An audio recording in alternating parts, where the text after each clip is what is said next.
Doctor circuit මේ නෝනාට මේක තේරුම් කරලා දෙන්න. මැඩම් මෙන්න. එන්න මැඩම් මෙන්න. තෝ යන්න.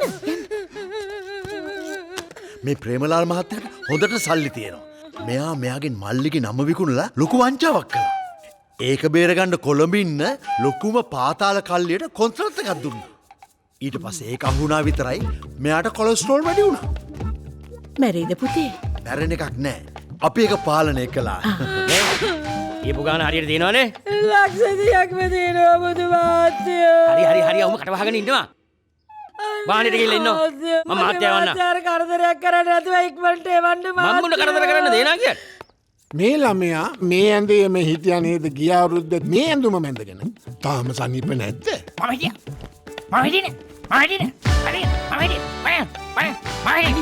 කඩි වැඩි වෙලා අපි අපචන්න heart attack එකක් emergency මේ heart attack එකක් එනවා එන්න මොනවද යකෝ තෝකලේ අපේ අපච්චිට ඵලයන් කියලා ඵලයන් ඇක්ටිං අන්තිමයි යකෝ අරඹල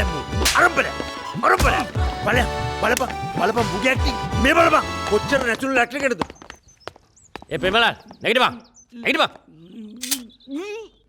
උඹේ නෝනා ඇවිල්ලා අපේ ලක්ෂතිය දුන්නා දැන් යන්න පුළුවන් මොකද්ද මෙතන මොකද වෙන්නේ? ඒව කිසි දෙයක් උඹට වැඩක් නැහැ උඹට මේ දේ සිද්ධ වුණේ උඹේ වංචාව හින්දා